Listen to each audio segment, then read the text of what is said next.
Josephine's Restaurant and Catering. We offer lutong bahay Filipino dishes and desserts. Try our crispy pata, lumpiang Shanghai, pancit palabok, rellenong manok, and many more. We serve halo-halo, leche flan, and other traditional Filipino desserts. For events and special occasions, Josephine's also offers catering services and takeout party trays. For authentic Filipino cuisine and true Pinoy taste, try Josephine's Restaurant and Catering, 2650 Main Street in Vancouver. On December 14, 2013, at Michael J. Fox Theater, please come watch us at the Vancouver Grand Finals of BalitangVancouver Season 6. See you there!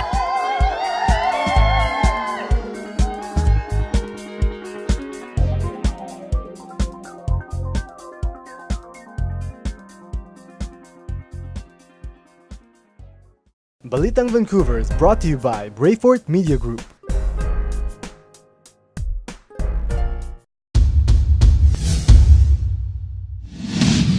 Hello mga kabayan, narito na po ang isang linggo ng mga balita tungkol sa ating komunidad. Mga isyong malapit sa puso at nakakaapekto sa buhay ng mga Pilipino. Ako po si Franco Telek. Boses at kwento ng mga Pinoy dito, kasama dyan ang latest entertainment news. Ako po si Manny Noel Abuen. Ito ang Balitang Vancouver.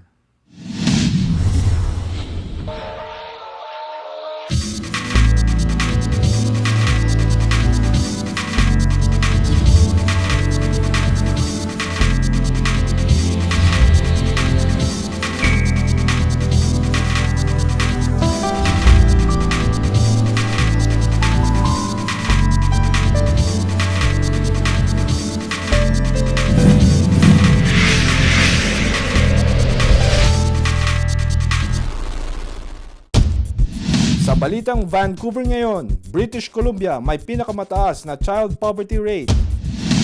Lumalagong komunidad ng ating mga kababayan sa Yukon, kilalanin natin.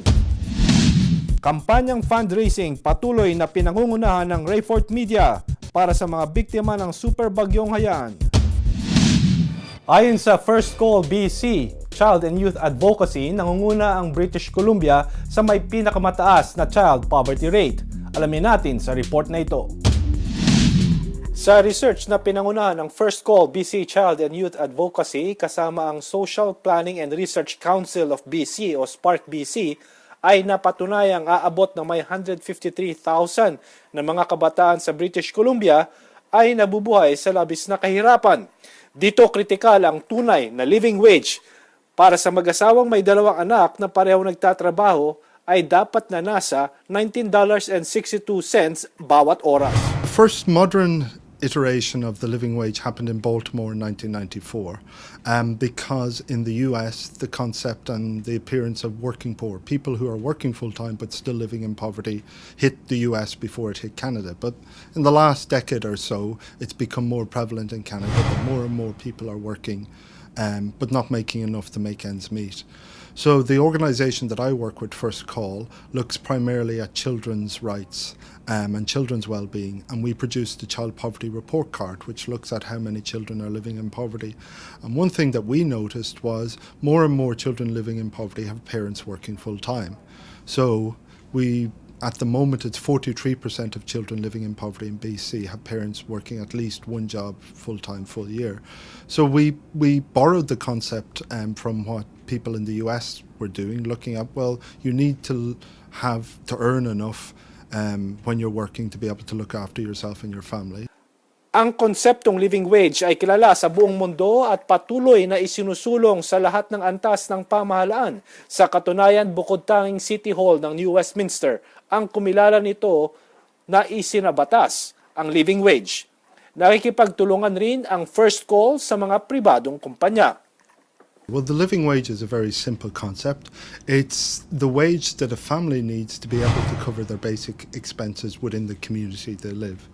The way we've calculated that is we've looked at what are the basic expenses, obviously, that a family needs, and there are things like clothing, food, transportation, rent, household expenses, and we've looked at data sources that are already out there, mostly provided by the Canadian government, but some by NGOs like the Dietitians of Canada. We've looked at what they what figures they have for the cost of those goods. We've based it on the most common family unit within BC. That's two parents working full-time with two children. We've looked at the tax that that family has to pay and the benefits that that family gets, and we've rounded it off to an hourly figure. And we calculate that a living wage in Metro Vancouver is $19.62. It's a challenge, I think, still, because it's often put forward, and in many cases it's true, the best route out of poverty is a job. But for many people, whether they're working in catering, whether they're working in service jobs, in the retail sector, it isn't enough to lift them out of poverty. And this can be challenging for people to understand and to hear. And also people are, worried about their jobs, that if we bring this up, will I lose my job? Will businesses move away? What will be the business and economic implications of this? So we strongly advocate that it actually will be good for the economy, people on low incomes having more money in their pockets, spend it in the local economy and benefits everybody. Patuloy na lumalaki ang ating komunidad sa Yukon. Sa katunayan, kauna-una ang kababayan natin ang nahalal na councilor sa local government. Kilalanin natin siya sa report na ito. Naitala nitong taon ng mga Pilipino ay ikalawang pinakamaraming imigranteng dumarating dito sa British Columbia at maging sa kabuuan ng Canada. Sa Yukon ay kinilala ito sa larangan ng politika na pinahalagahan rin ng Rayfort Media Group. I'd like to make an announcement. Councilor Jocelyn Cartanu will be receiving a very prestigious award.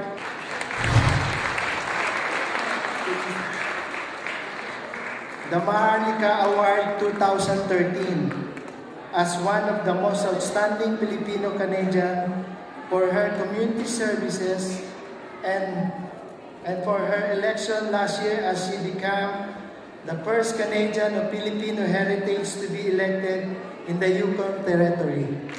Bilang kauna-unahang Pilipinong nahalal sa pangpublikong posisyon bilang konsehal sa Yukon, inalam namin kung bakit naisipan ni Councilor Cortenu ang pumasok sa buhay politika. I can't believe the turnout, the support from the community, not just from the Filipino community, but from all of Yukon. It's just amazing. Well, the reason why I went into politics is because it's just that I found that even though we have a very large population here, like a multicultural population, we really don't have any representation in the higher levels of government. And I don't know, without proper representation, how we could possibly have our needs and our issues addressed and met in the community. Sa layong pagkakaisa ay may ilang hamon rin na kinakaharap at may payo siya para sa ating komunidad. There's always going to be people out there, I think, that have a certain amount of, let's say, I don't know if you want to call it jealousy or whatnot, but you hear little things, in the corners. And I just want them to know that we're not here to take over. We're not here to try and get our way all the time. We're here to contribute to the betterment of the society. I just hope that sooner rather than later, we have more of the community coming up and getting engaged in the Whitehorse life. And that would mean getting involved in community events, in government, just everything. I want them to be able to take all the opportunities available here in Canada and just run with it. At sa kabila ng mga hamon ay matagumpay rin na nakamit ang nagkakaisang komunidad ng mga Pilipino sa Yukon Territory. Oh, I think the successes that we've had, it's evident just tonight. Being able to be a part of Whitehorse as a whole, the Yukon as a whole, to be able to bring our culture to another country and to be able to celebrate it, and celebrate it openly, and to be able to share our values with others, because I think we have some very strong, very good values that would always bring positive things to a community. Patuloy ang kampanyang fundraising para sa mga biktima ng Super Typhoon Haiyan sa Pilipinas. Pinangungunahan pa rin ng Rayfort Media Group ang pagbigay ng mga donasyon para sa Caring Hearts Dentistry of BC na ipamamahagi sa kanilang medical mission sa Pilipinas. Patuloy na pinangungunahan ng Rayfort Media Group and Friends ang pamumuno sa kampanyang donasyon. Nakipagtulungan sila sa Caring Heart Dentists of BC matapos ang unang stage ng rescue operations. Magiging kritikal ang donasyon para sa rehabilitation stage lalo't para sa mga biktima ng super bagyong Haiyan sa Pilipinas. In Bohol and Cebu last year to inspect all the containers. 68 containers na napadala na ni Elena Agala through Rotary World Camp. And marami kaming natulungan, hospitals, all the people na naghihirap doon, nabigyan lahat. Thank God. And then now that there's a typhoon again, and Elena Agala is very busy putting up more containers to Tacloban. Additional help for the poor people na nasalanta sa bagyong Yolanda. So we have to go there with the dental mission, Caring Heart, dental mission with the doctors like Dr. Salcedo and Gloria Samosa and Francisca Valdez. Dahil sa typhoon, Yolanda, we decided to include Tacloban. Before, it's only Bohol and Cebu. Now, we're going to Tacloban the third week. Dahil sa mahusay na pamumuno at koordinasyon ng Rayfort Media Group, naging madaling kooperasyon maging ang mga individual ng kampanya tulad ng magkapatid ng pamilya Ruven. So Michelle's a good friend of mine and has been since I was a little kid, and I actually haven't talked to her in about 10 years. And I saw on Facebook that she had started up this campaign for relief, and I really wanted to give her a hand. So I got in contact with her and talked to her for the first time today in probably over 10 years. Watching the news, I believe it was 2 weeks ago on Remembrance Day, November 11th, and all the coverage of the Philippine typhoon, Haiyan or Yolanda, it was just heartbreaking. Coming from Philippines for 4 years, it's a place I've called my home and our mother's birthplace, so it was heart-wrenching to watch this happening from across the ocean and feeling helpless, like we couldn't do anything, right? It's just been incredible the amount that people have reached out and donated their clothing, time, food, and support to this. Friends, families, strangers that we haven't met have gotten in contact with us and donated their time, effort, clothing. It's incredible. Maging mismo mga pribadong kumpanya ay nagtitiwala sa pamunuan ng Rayfort Media Group and Friends, kung kaya't kasama ang Edgewater Casino ay malaking donasyon rin ng mga bagong sweatshirts para sa mga biktima ng super bagyong Haiyan sa Pilipinas. Ito po mga donations na nakikita nyo na nasa likodan ko, it will go straight sa Tacloban, Leyte, and Samar and other parts na naapektuhan ng calamity and super typhoon caused by Super Typhoon Yolanda. Previously, may mga sinend na kami na 2 containers, 40-footer container for Bohol and Cebu para sa earthquake victims. And this is the 3rd container na sinend namin.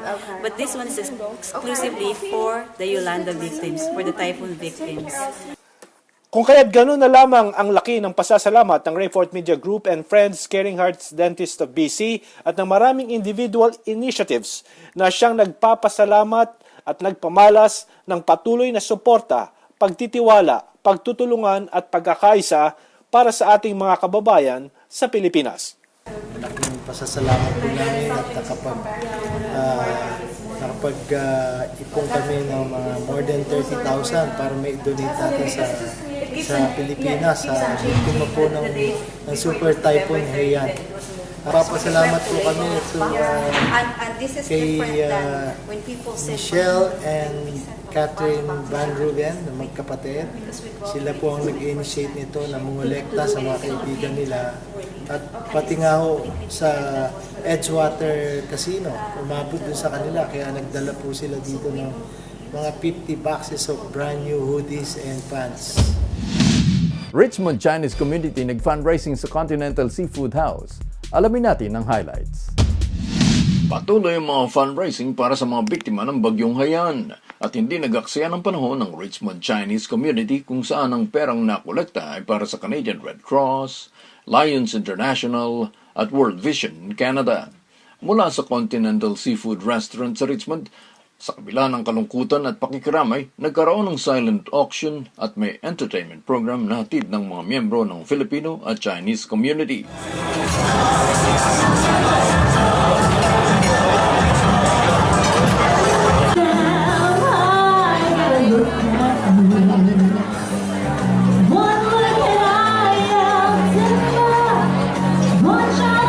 Just to let you know that every cent you donate to our community will go a long way towards rebuilding the road to a better and strong tomorrow for the Filipino community who were victims of this Typhoon Yolanda. Ang okasyon ay dinaluhan ng pampublikong opisyal tulad nila MLA John Yap at Solicitor General Susan Anton at mula sa Philippine Consulate, si Vice Consul Anthony Mandap at si Labor Attaché Bernie Hulve. Well, we're really overwhelmed by the spontaneous response of our Canadian friends and Canadian government, as well as the Filipino-Canadian societies or communities here in Lower Mainland. We have raised so much, different groups, PhilVets BC nagdaos ng anibersaryo ni Andres Bonifacio sa Police Community Center sa Vancouver na diniluhan ni Conjen Ferrer bilang pangunahing pandangal. Narito ang report. Pinangunahan ng Consul General ang selebrasyon ng Bonifacio Day sa Police Community Center. Kabilang sa programa ay pagpaparangal ng Queen at Princess ng PhilVets Memorial and Cultural Society na si Selena Sia Searst bilang Queen at ang 6 na taong gulang na si Hasmin Cabarabang. Kagaya ng mga events nila, monthly social, and then tutulungan ko kung anong iba pang mga projects nila. Nandyan po ako, tutulong po ako sa kanila kasi member po ako ng PhilVets. I'm happy that I'm here today. Ito ang pang-7 taong naninilbihan si Fernando Salanga bilang Pangulo ng PhilVets Memorial and Cultural Society of BC. May gitisang daan ang miyembro ng PhilVets na may layong makapagbigay ng kasiyahan at makatulong sa mga veterano. Halo-halo na. We have opened this to everybody who believes in the memorializing the veterans. Gano'n na lang. At saka yung mga national heroes sa Pilipinas. Yeah. Just to make them aware. Yung gano'n lang. Gano'n na lang ang punto namin. Sa mensahe ni Consul General Neil Ferrer, nagpasalamat ito sa mga kababayan nagkakaisa sa pagtulong sa mga kababayan sa Pilipinas. I deeply admire your commitment for the member who paid homage to Bonifacio and all other Filipino martyrs who perished in the fight for independence, or patriots who live exemplary lives in the service of their country or their community. This is a way of strengthening our unity and identity, and it is a duty we need to fulfill for the great men and women who fought so that their children and their children's children would be free. Dumalo rin sa okasyon si Ray Fortaleza, President CEO ng Rayford Media Group kasama ang kanyang asawa, si Rosely Fortaleza. Narito ang ibang highlights ng programa.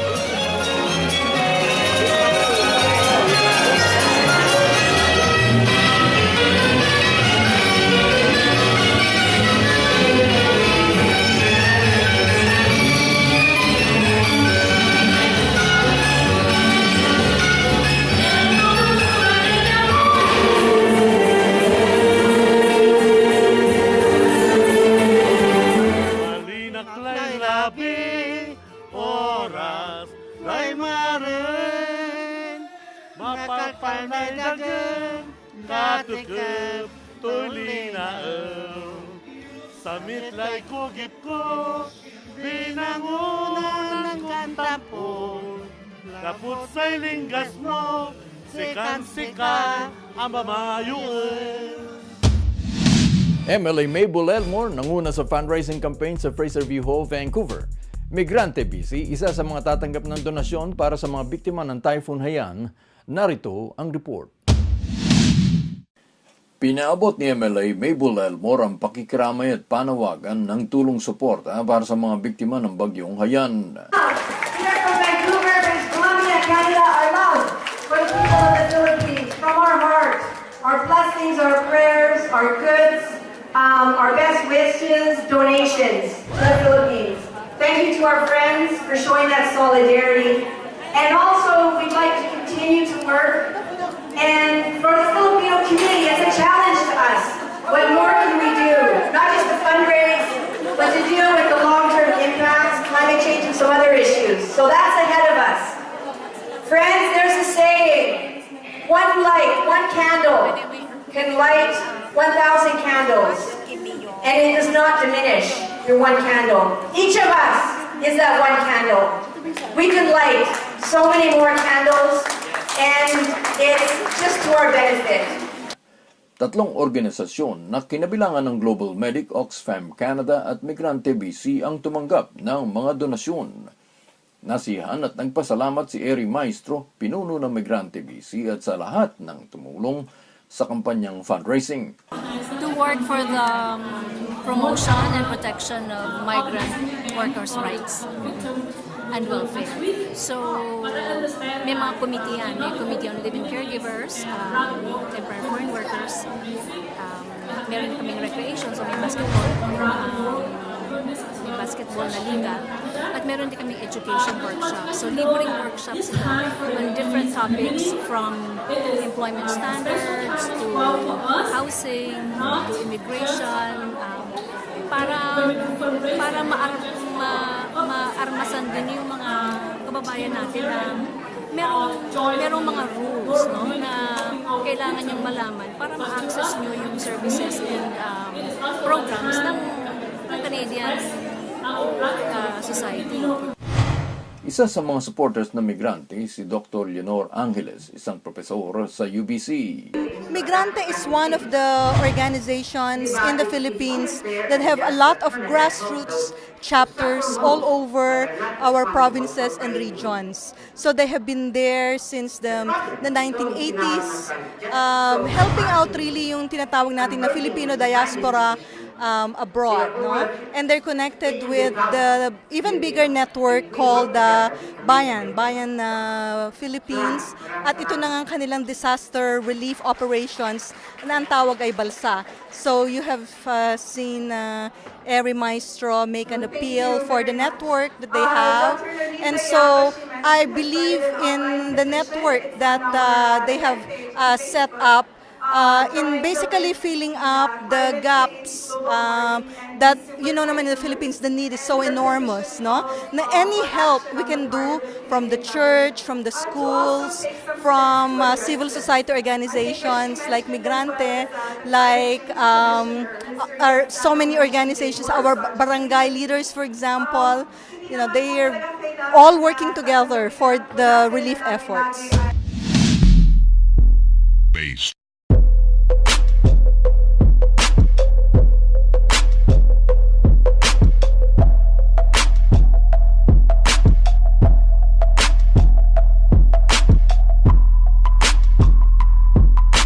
What's up, everyone? Jedro Magtoda here again, Filipino-Canadian with BalitangVancouver. I'm here with Filipino-Canadian magician Phil Razon, and he's going to explain to us the variety show that's coming up in December 13th at the Massey Theater. We have a variety show with award-winning magicians, comedians, dancers, singers, you name it. It's going to be a great show. It's going to be a good cause. As you know, over 10,000 Filipinos lost their lives just recently with Typhoon Haiyan. And, you know, we're not making a big difference, but every little bit helps. So even by purchasing your tickets alone, it goes to a worthwhile cause. Plus, you get a great show. So how long have you been doing magic for, and what inspires you to keep doing magic? I've been doing magic for 20 years. Magic for me is more like Bruce Lee's philosophy in martial arts. So I'm very passionate about the philosophy of magic and the art. So are you ready to show us a magic trick? No. Okay. Sure. All right, let's do this. All right, guys, he's not looking.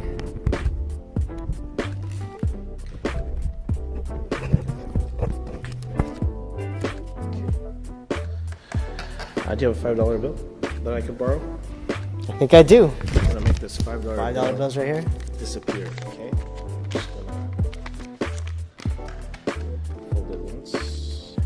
Put it in my pocket. Okay. That's how I make it disappear.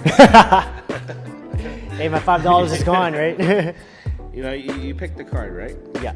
Okay, so I'm gonna use your $5 bill, and I'm gonna try to find your card. Right there. Do you see? Which one? Right here? I didn't see which one. No, the camera's right here. Yeah, camera's right there.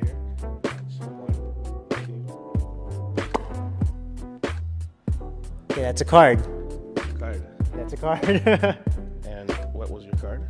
There's a jack of diamonds, and it's all folded up. And if I look in this, will it be in here? Yeah, it's not there. What happened to my $5? Your $5 is straight. Jump back into my pocket. Oh, something else came out there. My $5 is back, so. So are we gonna see these card tricks at the show? If you see me there, ask for me. I'll come and I'll do a magic trick. I'm actually not going to be performing. I got some friends who are better than me that are performing, so you got to check them out. Wow, that was some crazy card tricks that he showed us there. So any of you that are interested in seeing more magic tricks, more magic shows, dance, comedy and stuff, come out December 13th, and it's at Massey Theater again. So you can get tickets at masseytheater.com or www.givemeaning.ca, or give Phil a call at 604-551-7456.